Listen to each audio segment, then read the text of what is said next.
नमस्कार दोस्तों, मैं हूं डॉक्टर शलभ अग्रवाल, सीनियर कंसल्टेंट न्यूरोलॉजिस्ट। आज मैं बात करूंगा टेस्टिकुलर पेन या गोलियों में दर्द के बारे में। गोलियों में दर्द एक बहुत ही कॉमन लक्षण है। गोलियों में दर्द अपने आप में बीमारी नहीं है, बट ये अलग अलग चीजों का इंडिकेटर हो सकता है। गोलियों में दर्द कई बार खाली गोली में दर्द हो सकता है, राइट या लेफ्ट साइड में, या फिर वो दर्द ऊपर की तरफ ग्रॉइंस में या जांघों की तरफ या फिर ऊपर पेट की तरफ भी आ सकता है।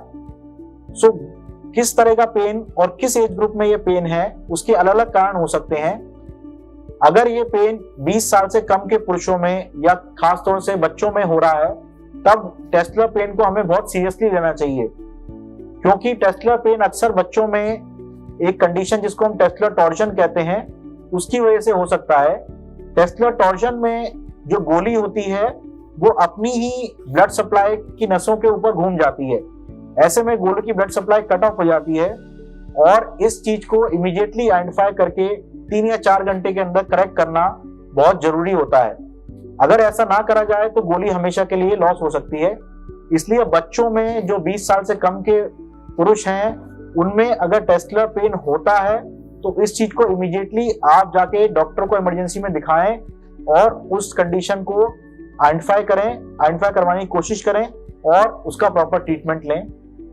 इसके अलावा टेस्टिकुलर पेन होने के दूसरे कॉमन कारण हैं, जैसे कि एपिडिडमोकाइटिस, या जिस कंडीशन में टेस्टिस या उसके पीछे जो ग्रंथि होती है एपिडिडमिस, उसमें सूजन आ जाए, उसमें इंफेक्शन बन जाए।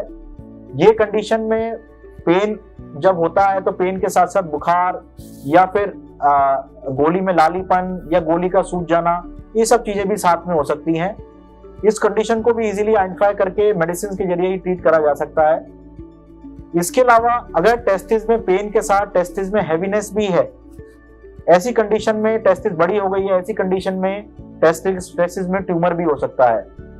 टेस्टिकुलर ट्यूमर एक ऐसी बीमारी है जो कि बाकी कैंसर से भिन्न यंग लोगों में ज्यादा होती है। इसलिए टेस्टिस में अगर कांस्टेंट पेन है, टेस्टिस बड़ी हो गई है, उसमें हैवीनेस है, ऐसी कंडीशन में टेस्टिकुलर ट्यूमर होने के चांसेस भी हो सकते हैं। आप इसके लिए बहुत ही इजीली किसी अच्छे क्लिनिशियन या यूरोलॉजिस्ट को दिखाएं, जो कि एग्जामिनेशन करने के बाद काफी हद तक इस राय पे पहुंच सकते हैं कि टेस्टिस में पेन का कारण क्या है। इसके अलावा कई और जगह बीमारी, जैसे कि हर्निया बन जाना, जो कि जांघों में पेट के कंटेंट्स बाहर आने लगते हैं, या फिर यूरेट्रिक कोलिक, जिसको हम किडनी से जो स्टोन नीचे खिसक के ट्यूब में अटक जाते हैं, उनकी वजह से जो पेन होता है, ये भी पेन टेस्टिस तक जा सकता है। ये पेन रेफर्ड पेन होता है और डायरेक्ट पेन टेस्टिस का नहीं होता। कई लोगों में सारी जांचें करने के बाद, सब कुछ जानने के बाद भी दर्द का कोई कारण समझ में नहीं आता या दर्द का कोई कारण अपरेंटली नहीं दिखता। ऐसे लोगों में एक कंडीशन जिसको हम इंग्वाइनोस्क्रोटल न्यूरैल्जिया कहते हैं, वो कंडीशन भी हो सकती है।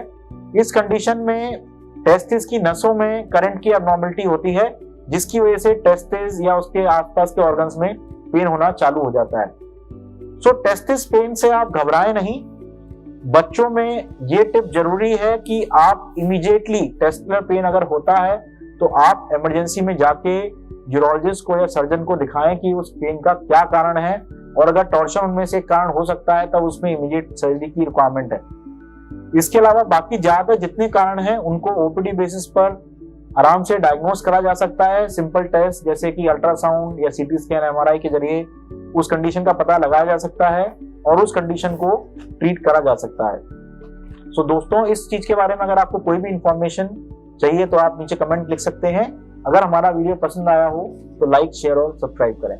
Thank you.